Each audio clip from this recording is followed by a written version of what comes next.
Yaorana, merci de nous rejoindre sur TNTV. Allez, votre week-end démarre, voici les titres de votre journal. Une commune qui célèbre ses 60 ans et l'avenir en toile de fond. Regard sur le passé et défis futurs pour Pirée. Nous en parlerons avec le maire Édouard Fritsch, notre invité ce soir. Et si on ne devait compter que sur les poules pondeuses, la question de l'autosuffisance alimentaire dans les esprits au Matété fénois, l'événement du moment à Rayatea. Et puis l'un des événements sportifs les plus musclés de l'année, l'IFBB Open Polynésie 2025 entre bodybuilding et fitness, une 11e édition très attendue et le champion toute catégorie 2024 sur TNTV ce soir, parole de gagnant avec Marurei Raoul. Enfin, compétition d'envergure et battle dans les vagues aux spots de Taarouvou, Tahitiens et Hawaïens ne se sont pas fait de cadeaux. Quand les meilleurs surfeurs sont au Fénois, TNTV se déplace.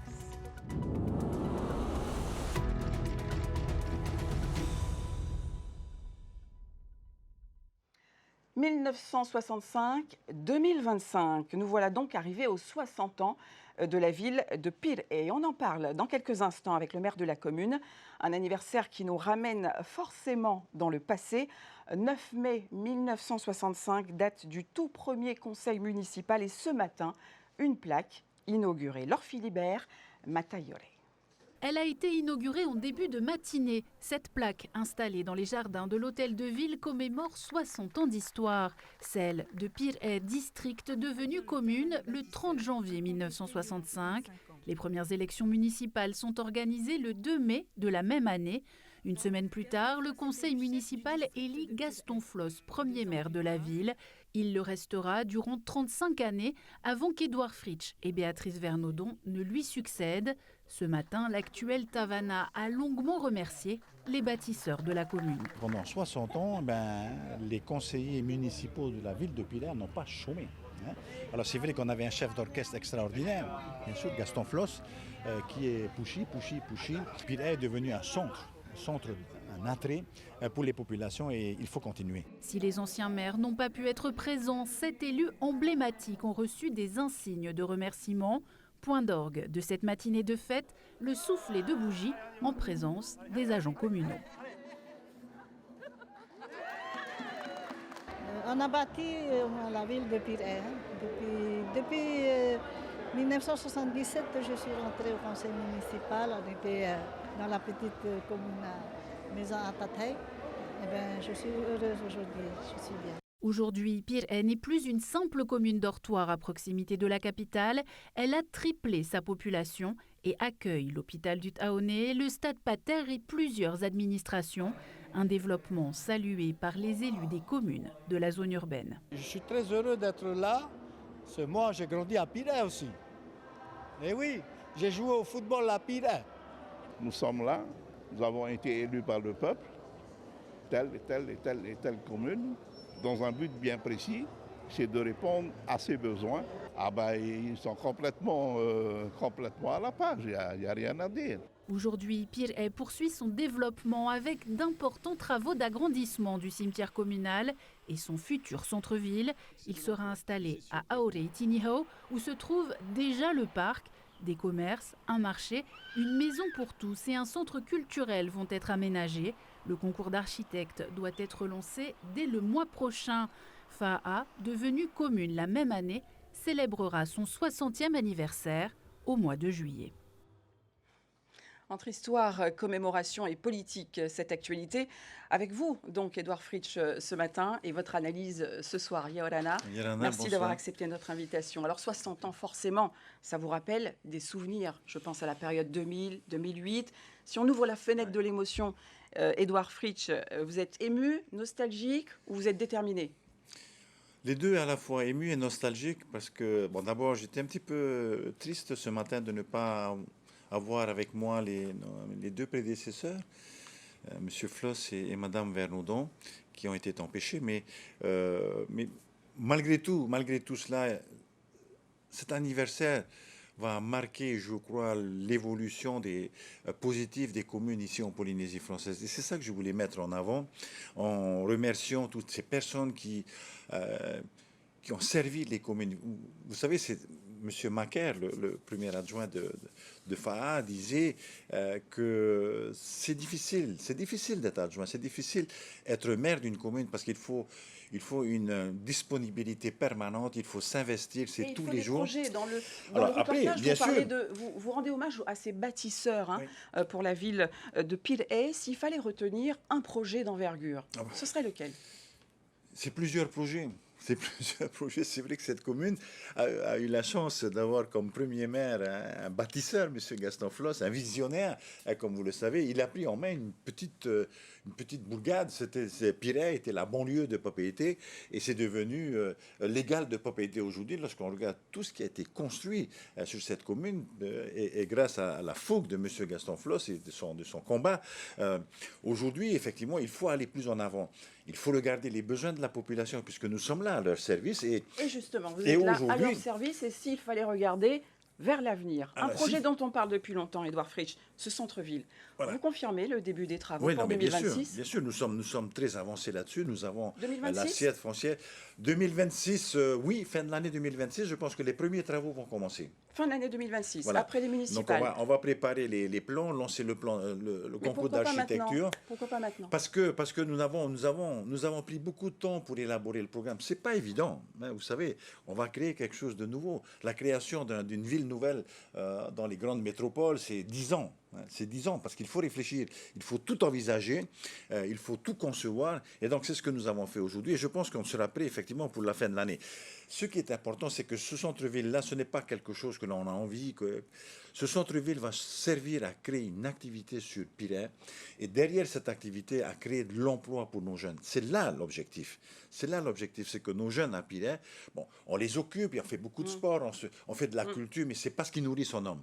Il faut aujourd'hui leur donner du travail. Vous connaissez le regard de certaines personnes, le regard peut-être de certaines voix qui s'élèvent au sein du conseil municipal. L'impression, c'est revoter pour moi et vous aurez votre centre-ville. Parce que ça intervient après les municipales, on est d'accord?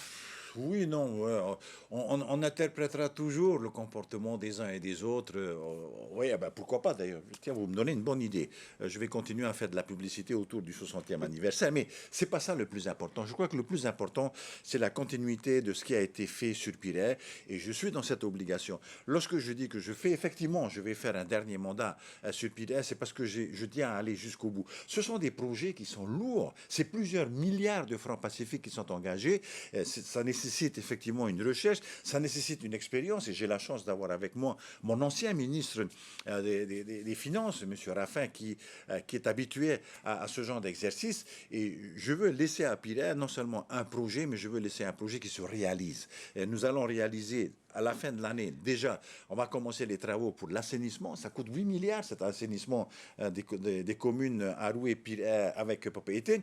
Et demain, le centre-ville va nous coûter 4 à 5 milliards. Donc, il faut de l'argent, il faut une vraie volonté. J'ai envie d'aller jusqu'au bout. Il faut du temps et il faut un calendrier. Ouais. Et il y a celui des municipales, Édouard Fritsch. Oui, c'est vous dommage. Représentez? C'est dommage, bien sûr que je vais me représenter. Pourquoi? Je vais me représenter parce que j'ai envie d'aller jusqu'au bout, j'ai envie de mener à bout ce que j'ai commencé, parce que pour moi, c'est tellement important. Je veux m'inscrire, je l'ai dit dans mes discours ce matin.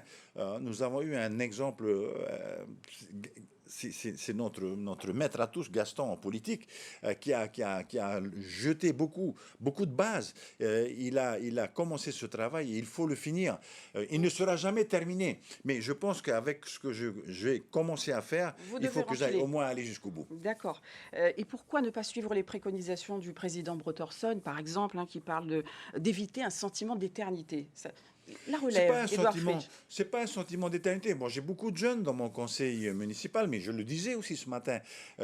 Gérer une commune, les communes sont des entreprises. Il faut une certaine expérience pour gérer. Vous savez, je suis émerveillé par le travail qu'ont fait les maires en Polynésie. Depuis 1972, donc toutes les communes ont été créées. Je trouve qu'on a fait un excellent travail. Les maires ont montré beaucoup de maturité. Mais les maires ne se changent pas d'un mandat à l'autre. Il faut une vraie maturité, il faut une vraie expérience pour pouvoir gérer une commune. Et c'est la raison pour laquelle changer, comme on fait au niveau territorial, peut handicaper la réalisation réalisation des programmes dans les communes. Alors peut-être une dernière question sur cette fameuse plateforme autonomiste. C'est un système dont vous avez évoqué des limites, clairement, dans un conseil politique. Comment ça va se faire? Ça va se faire au cas par cas? Expliquez-nous.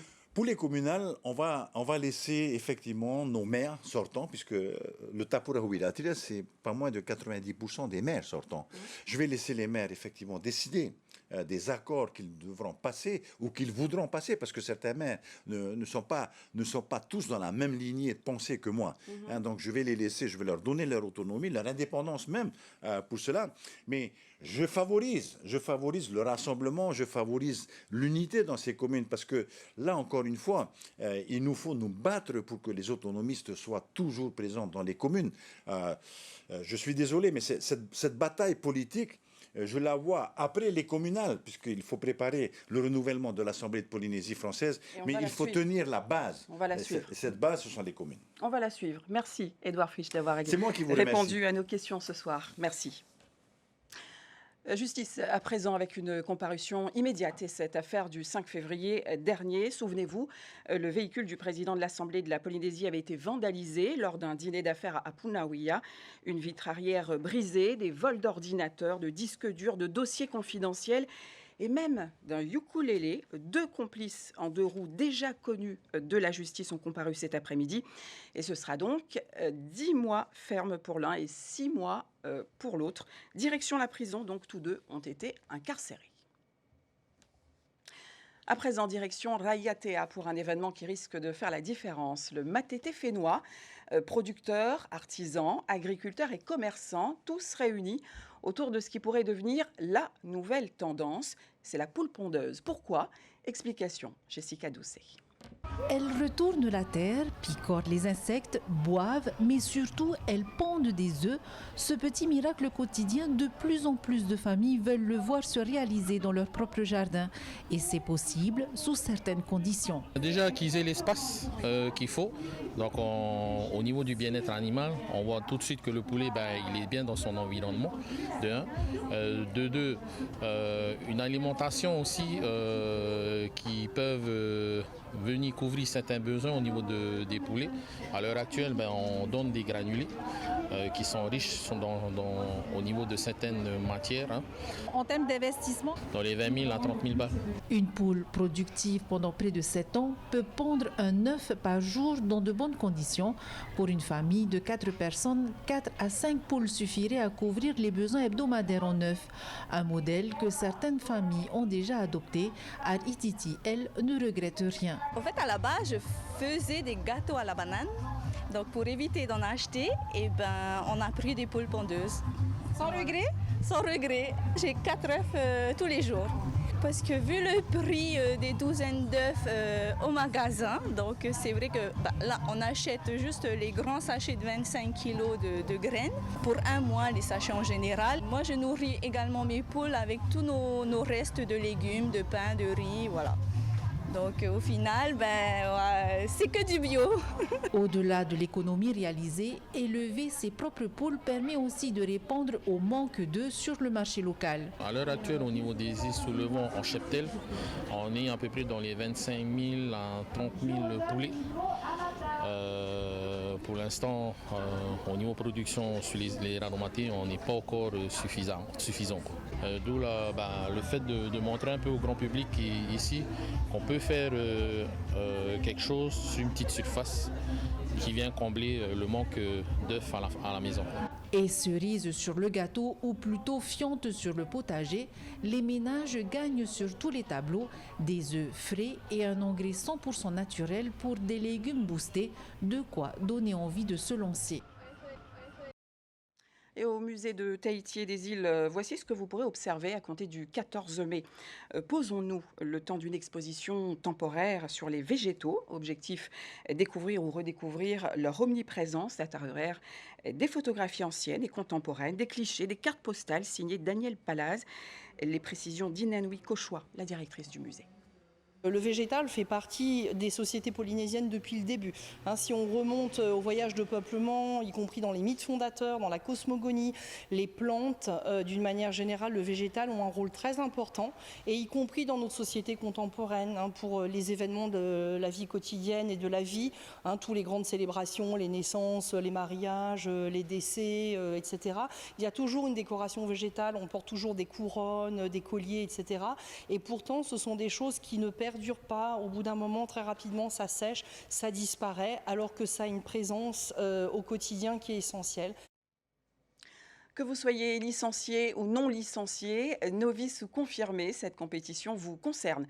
De toute façon, si vous êtes passionné de bodybuilding et de fitness, l'IFBB Open Polynésie 2025, la 11e édition, démarre demain, mais avant un retour en arrière en 2024 avec le gagnant toute catégorie, rien que ça. C'est vous, Marurei Rau Yaorana. Merci d'être venu sur le plateau de TNTV. Comment est-ce qu'on se sent la veille d'une telle compétition dans vos souvenirs?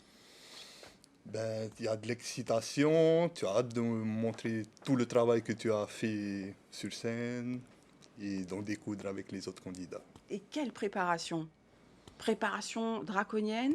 Sacrifice? Pas draconienne, si tu t'y prends assez tôt, tu n'es pas obligé d'aller dans le rouge, c'est-à-dire dans l'extrême en fait. Tôt, c'est quoi? Assez tôt, genre 4 mois, 5 mois avant la compète, c'est déjà pas mal. Et qu'est-ce que ça veut dire concrètement? Le poisson cru, on oublie? Voilà, tu oublies le fafaro de temps en temps encore, tu peux, mais tu commences à réduire tes quantités d'hydrates, tu commences à installer des cardio, plus d'intensité dans les entraînements. Alors, à côté de vous, Jason Young, vous nous avez rejoint, Yaorana. Bonsoir Laurence. Vous faites partie des pièces maîtresses dans cette compétition. Vous avez plusieurs casquettes, organisateurs, juges. Vous allez nous expliquer un petit peu tout ça. Quels sont les critères pour se démarquer? Alors, samedi dernier, nous avons eu notre formation juge, et qui a été orchestrée par notre formateur Jerry Young. Donc, l'unique personne habilitée en Polynésie à donner formation juge. Donc du coup, il nous a transmis les dernières règles et prérogatives de l'international. Donc on a eu des mises à jour. Et pour répondre à ta question, les athlètes seront justement jugés sur les proportions, la symétrie, la qualité musculaire, la masse musculaire et la prestance sur scène. Et quand on est novice ou confirmé, comment est-ce qu'on fait pour démarquer ces candidats? Alors à la IFBB, l'athlète novice a le droit de concourir 2 années consécutives, à l'instar d'un confirmé justement qui a fait plusieurs compétitions dans l'année, dans l'année où justement à son effigie. Et un novice justement peut battre aussi un confirmé. Tout dépend forcément de la qualité musculaire que l'athlète apportera sur scène. D'accord. Quelle nouveauté pour cette 11e édition? Pas de nouveauté, mais on a mis l'accent sur une catégorie en particulier, donc celle des femmes, la catégorie Fit Model. Et justement, elles sont 7 candidates à concourir cette année. D'accord. Marurei, quel rôle précisément aurez-vous dans cette édition 2025? Là, je viens défendre mon titre et présenter la 4 Pro aussi à Tahiti. Et ensuite, je prépare les prochaines compétitions internationales avec l'IFBB qui se feront en fin d'année. C'est ce que j'allais vous demander. Quand on est champion toute catégorie, qu'est-ce qu'il reste finalement à faire? On a tout vu. Oui, on a toute catégorie en amateur. Maintenant, il faut aller voir chez les pros comment ça se passe. Oui, parce qu'il faut peut-être le préciser, cette compétition n'est pas restreinte aux Fénois. Il y a une stratégie internationale. Voilà, complètement. Chaque année, la IFBB, lors de ses championnats locaux, permet aux athlètes justement locaux de toute catégorie, les gagnants, à concourir à une compétition à l'international. Comme Marurei l'a précisé, justement, il l'a fait récemment à Sydney. Donc, lui étant gagnant de l'année dernière pour la Open Polynésie 2024, on a pu justement l'envoyer à l'international, donc en Australie, et il a pu décrocher, comme Céline, une autre candidate, à décrocher la carte professionnelle. Très bien. Merci à tous les deux d'avoir accepté notre invitation. Je rappelle cet événement IFBB Tahiti Bodybuilding and Fitness Association 2025, c'est donc demain. C'est bien ça. Merci. Merci. Maintenant, glissons, si vous le voulez bien, au sens propre comme au sens figuré, dans le décor du Toad Pro Papara pour une compétition qui compte. On parle du circuit des Qualifying Series qui rassemble sur le spot de Ta'aruhu les meilleurs surfeurs de Tahiti et de Hawaï.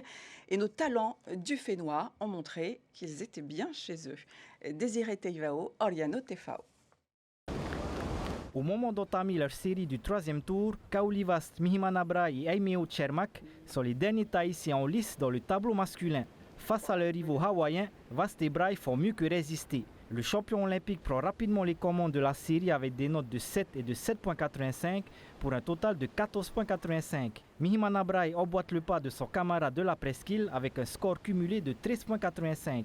Si Aimeo Chermak s'est bien battu, il se classe 3e de la série derrière Vast et Braille qui se qualifient tous les deux pour la suite de la compétition. Déjà on est tombés tous les deux, enfin tous les trois avec Aimeo, c'est dur de tomber contre les boys. Donc maintenant ça passe pour Mihi et moi, au moins il y a 2 Tahitiens qui passent pour l'écart. Donc voilà, on va tout donner pour aller le plus loin. On veut une finale full Tahitian et on va essayer. Je suis tombé sur ma 2e vague.